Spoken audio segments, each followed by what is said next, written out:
Olá! Nessa aula nós vamos começar a falar sobre as diretrizes curriculares nacionais para a educação infantil, como vocês podem ver aqui. Eu vou falar do artigo 1º até o 3º, para que vocês consigam ir acompanhando aos poucos, e a gente vai dividindo um pouquinho para não ficar muito pesado. Essa legislação ela é bem curtinha, tem apenas 12 artigos, então dá para a gente estudar o artigo integral, porque não é algo cansativo, não é uma leitura cansativa, nem repetitiva. Eu vou trazer um pouquinho do panorama do histórico, né, da educação infantil, que é colocado no parecer, e em seguida eu explico um pouquinho também a diferença das DCNs para a BNCC, que tem bastante gente que confunde, e é importante para a gente conseguir fundamentar antes de se aprofundar na legislação, tá? Então vamos lá. Essas diretrizes, elas estão na resolução número 5 de 2009, que são as DCNs. Só que também tem o parecer, que é o parecer número 20 de 2009. E aí eu gostaria de explicar isso porque tem bastante gente que às vezes fica confuso. Por quê? Tem concurso público que pede diretrizes curriculares de uma forma geral, que normalmente a gente vai se pautaria apenas na legislação, que é a resolução. Mas alguns concursos pedem também o parecer, o estudo do parecer. Então, que é uma outra coisa. Então, eu queria só explicar para vocês como que isso funciona. Antes de sair uma resolução, como é o caso dessa que nós vamos estudar, a resolução das diretrizes curriculares para a educação infantil, é feito um parecer anterior. Esse parecer, ele tem uma característica, uma cara de relatório. Então, são colocadas várias informações de discussões que foram acontecendo ao longo do tempo para se chegar a algumas conclusões. E aí sim, essas conclusões são colocadas e estabelecidas na resolução. Então, nós temos um documento anterior e depois nós temos a resolução, um parecer e depois a resolução, tá? Essa é mais ou menos a estrutura de todas as DCNs, todas elas têm essa característica de ter um parecer e em seguida a resolução em si. Então, vai depender muito aí do concurso que você está estudando. Mas é muito tranquilo, por quê?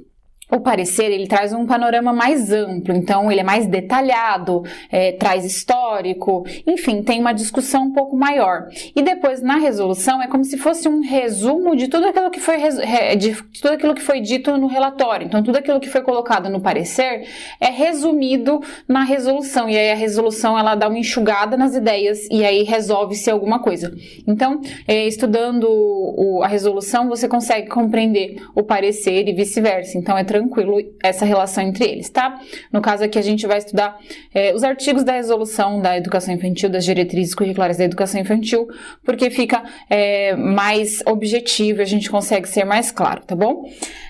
Então, é isso. Mas antes de começar a falar sobre a resolução, eu quis trazer só um panorama da história, né? O histórico da educação infantil, e essas informações, elas estão lá no parecer. Então, apesar de o objetivo aqui ser falar mais da resolução, eu quis trazer essa questão aqui para a gente poder introduzir e vocês conseguirem se encontrar em relação a essas discussões, por que a gente chegou nesses pontos, nessas discussões em relação à educação infantil. A primeira informação que eu coloquei aqui é esse paralelo entre pobres e ricos. Então, eu coloquei pobres, assistência social, cuidar. Ricos, práticas escolares, educar. E eu gostaria de explicar isso para vocês. Antes, né, há algum tempo atrás, quando a educação ainda não pertencia, quando a educação infantil ainda não pertencia à educação básica, quando ela não era uma política educacional, havia uma visão muito distorcida em relação à educação infantil. Então, as famílias que tinham menores condições financeiras de poder aquisitivo, elas recorriam à educação infantil como uma forma de colocar a criança no lugar para ela ser cuidada enquanto os pais, a família trabalharia. Então, era uma visão extremamente de assistencialismo, ou seja, de alguém que cuide do meu filho enquanto eu trabalho. E era essa visão que as pessoas menos favorecidas tinham em relação a essa etapa, que na época não era da educação, mas da educação infantil. Então, era essa visão de um lugar para cuidar do filho.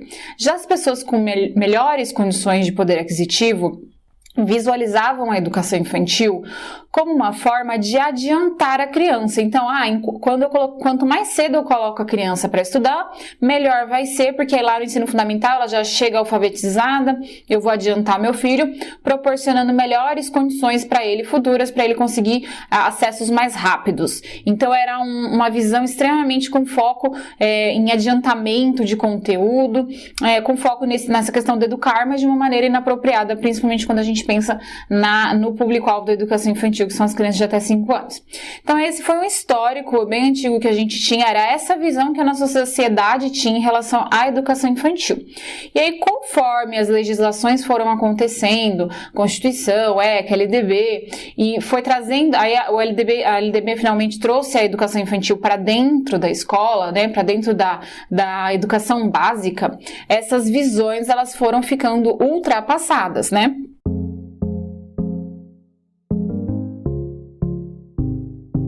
E aí o que a gente entende hoje por educação infantil, o panorama que nós temos pela educação infantil hoje, é de entender que nem o cuidar e nem o educar, essas visões que existiam, nem essas, separadamente, elas não funcionam. Então eu não posso colocar a criança na escola somente como uma forma de um lugar para cuidar enquanto eu trabalho, e eu também não posso ter essa visão de adiantar a criança, adiantar estudos, tá? Essas visões separadamente, elas não funcionam bem. Então nem as famílias menos favorecidas estavam corretas nessa visão, nem as famílias menos favorecidas também mais favorecidas também não estavam, porque são visões que vão privilegiar um aspecto sobre o outro, tá? Aí o que nós temos hoje, né, a partir desse histórico, o que nós entendemos hoje é que o cuidar e o educar, eles são indissociáveis, inclusive isso vai estar escrito na resolução mais adiante. Eles não se separam, então tem que ter o olhar para as duas coisas. Claro que quando a criança está na escola, ela está sendo sim cuidada, porque ela tem alimentação, ela tem um momento de higiene, tudo isso faz parte do cuidar, mas com olhar para o educar também, então para o desenvolvimento cognitivo, afetivo, emocional, enfim, todas as esferas, todas as possibilidades de desenvolvimento que a criança tem. Então é um olhar muito mais amplo e integrado, não é uma coisa que a gente separa. E também não temos mais essa visão, né, de adiantamento para o ensino fundamental, não. A criança ela está na fase da educação infantil para desenvolvimento apropriado de acordo com a educação infantil, de acordo com aquela etapa da vida dela.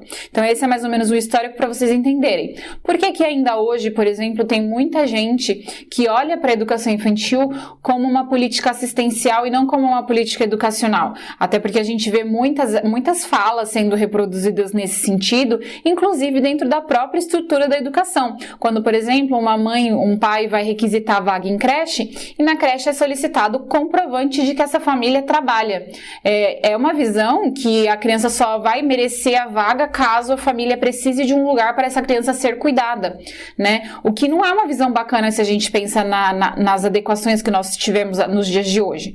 A educação, toda a educação, ela é um direito da criança e do adolescente, ela é um direito de todos, e esse direito não é se caso a família trabalha ou não, ela é um direito da criança independente de qualquer coisa. Então nós enfrentamos até hoje as consequências dessa visão ultrapassada, antiga que nós tínhamos em relação à educação infantil.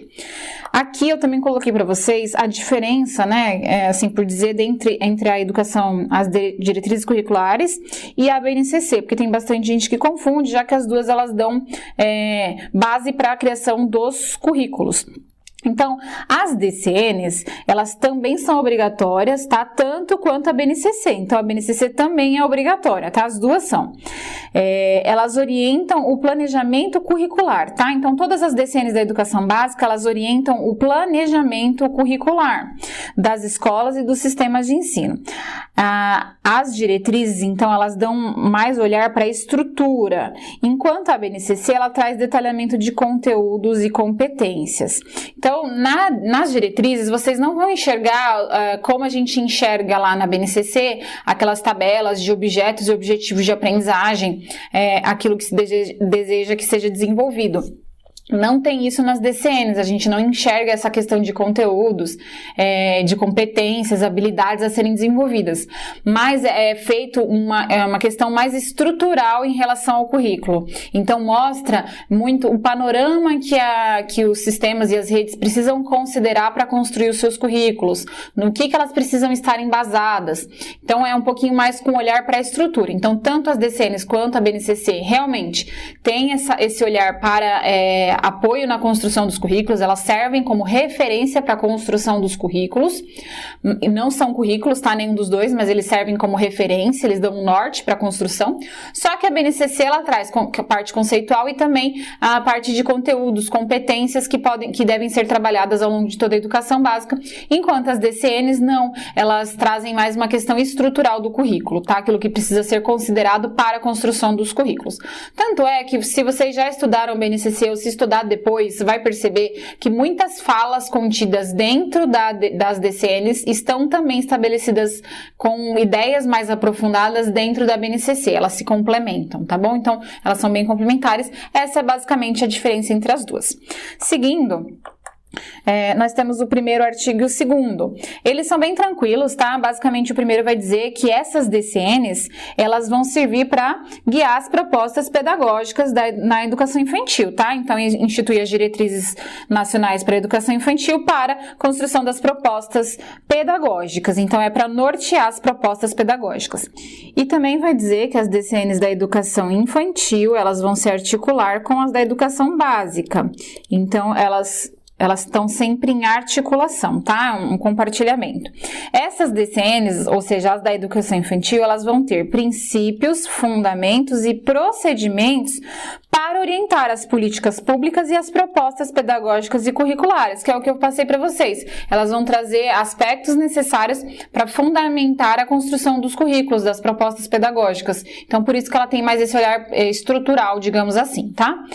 O artigo terceiro fala sobre uma definição de currículo, e esse artigo aqui é extremamente importante, tá?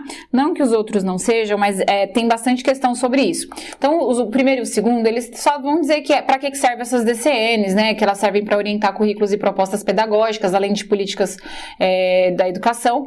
Mas o terceiro, ele é um que é constantemente cobrado nos concursos da educação, por isso que você deve ficar bastante atento, que ele traz um conceito de o que é currículo dentro da educação infantil, qual é a característica do currículo, o que esse currículo deve ter e considerar dentro da educação infantil. Então, dá para fazer perguntas sobre isso de diversas formas. Então, você precisa ficar bastante atento às palavras-chave. Ou seja, não precisa decorar todo o conceito, mas você precisa entender que algumas palavras têm que estar contidas na explicação lá da pergunta, caso venha sobre isso, tá? Então, tem que ter algumas palavrinhas que vão ligar essa ideia, porque senão você vai ter que desconfiar dessa questão.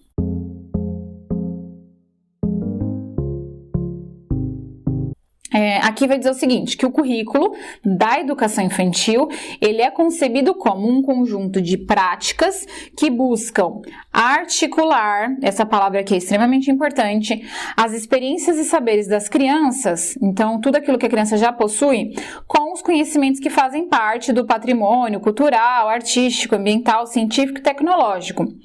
Vou parar aqui para explicar até essa parte. O que basicamente aqui está dizendo? Que o currículo da educação infantil, ele precisa considerar duas questões.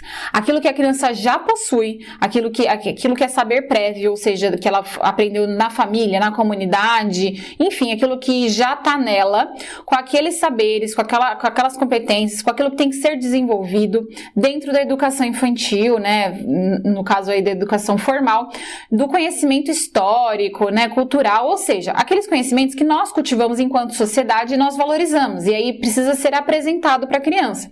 Então, percebam que nós estamos trabalhando com dois elementos. Um é aquilo que a criança já possui. Então, sabe aquela história que tem muito professor ainda que tem essa visão de que a criança é uma folha em branco, e aí quando ela acessa a educação, quando ela inicia lá na creche, a história dela começa a ser escrita, a história dela educacional, no caso. Não é exatamente isso, tá? Esse olhar está extremamente ultrapassado. Hoje, o entendimento que nós temos é que a criança, ela já, desde o primeiro dia de vida, ela já possui história, vivências. Essas vivências produzem cultura, saberes, e isso precisa ser considerado, tá? e isso precisa ser articulado com as experiências, com os conhecimentos, com as coisas que nós vamos trabalhar dentro da educação, que constitui o nosso patrimônio histórico, cultural, artístico, que é cultivado pela sociedade. Então, isso vai ser articulado. O que eu chamo a atenção para vocês nesse conceito é essa palavra, articular. Por quê? Quando eu digo que eu estou articulando, quer dizer que vai ser feita uma troca entre essas duas coisas. Então, elas vão ficar ali se entrelaçando, tá? Elas vão se complementando. Eu não vou dizer em nenhum momento que uma é mais importante do que a outra. Eu não estou dizendo que as experiências que a criança já tem, os saberes prévios, são mais importantes do que os saberes educacionais, nem o contrário, nem aqueles saberes que nós vamos proporcionar da cultura artística, histórica do nosso país, nem que isso seja mais importante do que aquilo que a criança já possui. É uma troca, é a articulação. E aí eu vou trazer um exemplo para ficar um pouquinho mais visual para vocês, para que vocês entendam o que seria isso, essa articulação acontecendo na prática, tá?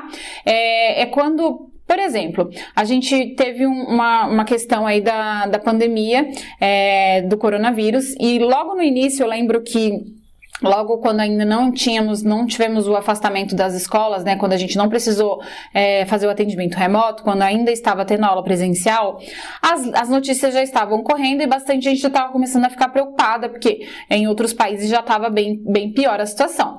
E eu lembro que as escolas começaram olha, conversa com as crianças sobre isso, fala sobre a importância de lavar as mãos e tal. O que seria articular com os conhecimentos prévios da criança? Eu entendo que por mais que a minha criança seja pequena, que a criança lá na educação infantil seja pequena, ela tá lá com a família deve ter comentado algo sobre esse assunto, a família possivelmente assistiu alguma reportagem na frente da criança, essa criança já teve acesso a algumas informações relacionadas a isso. O interessante quando a gente pensa em articulação com saberes prévios e aqueles que a gente precisa trabalhar dentro da educação formal, né, é fazer essa articulação. Então, o que seria isso? Eu chego lá, faço uma roda de conversa, eu tenho duas possibilidades.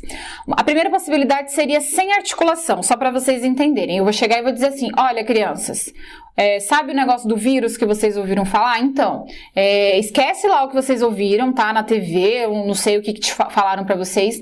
Aqui a gente vai aprender o jeito certo de lidar com esse vírus. Então, vocês vão precisar lavar as mãos constantemente, vão ter que passar álcool em gel, vir pra escola com máscara, não ficar tocando no amigo, e dava lá todas as informações necessárias para esse conhecimento.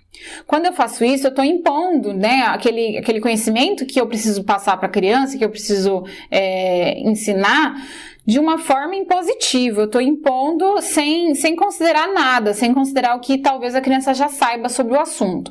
Quando a gente pensa no olhar mais articulador, que é o ideal, a gente dá para a criança a voz e a possibilidade dela trazer aquele conhecimento que ela já tem prévio. Então, eu posso fazer uma roda de conversa e falar, crianças, vocês viram que está tendo um vírus aí, o que vocês sabem sobre isso? E vai mediando esse diálogo, né, para poder ponderar ali dentro do que for possível. Então, professora, eu vi minha mãe falando que tem que lavar a mão. Muito bem, fulano, isso mesmo, tem que lavar a mão sempre com bastante frequência, não pode colocar a mão para tossir, coloca o braço. E aí você vai fazendo essa mediação de acordo com aquilo que a criança já tem de conhecimento. E claro, se for necessário, vai complementar. Mas é respeitar aquela história que a criança já tem. Então, isso é só um exemplo. Existem outras diversas possibilidades. Então, sempre que vir um conceito de currículo, qual é a base, né, da construção do currículo na educação infantil, é sempre com esse olhar de articular, conforme está aqui no texto, o conjunto de práticas, né, que buscam articular as experiências e os saberes das crianças com aqueles conhecimentos que fazem parte do patrimônio cultural, artístico, ambiental, científico e tecnológico. E a última parte do texto vai também dizer de modo a promover o desenvolvimento integral da criança de 0 a 5 anos. Então, desenvolvimento integral é um conceito extremamente importante, presente dentro das DCNs da educação infantil, presentes dentro da BNCC, da Base Nacional Comum Curricular. A gente precisa sempre olhar para a criança e para o desenvolvimento total, pleno, global dela, sem ficar distorcendo partes ou privilegiar um aspecto sobre o outro. Todos os aspectos da criança crianças são importantes, devem ser valorizados e desenvolvidos ao longo da educação infantil. E aí o último ponto vai falar sobre a faixa etária, que é de 0 a 5 anos. Também não pode esquecer isso, porque é a faixa etária da educação infantil atendida dentro da educação infantil. E aí, só para sintetizar isso tudo que eu já falei, eu coloquei aqui um esqueminha para que vocês não se esqueçam, que o currículo, então, ele tem ali a articulação, né? Ele articula-se. Ele vai articular as experiências e os saberes das crianças com os conhecimentos do patrimônio cultural, artístico, ambiental, científico e tecnológico. E esses dois juntos, eles vão produzir o desenvolvimento integral da criança de até 5 anos, de 0 a 5 anos, tá? Então é isso, esses 3 primeiros artigos, eles vão tratar sobre isso. Eu trouxe um breve histórico também anterior. Na próxima aula a gente dá continuidade sobre esse assunto. Até mais!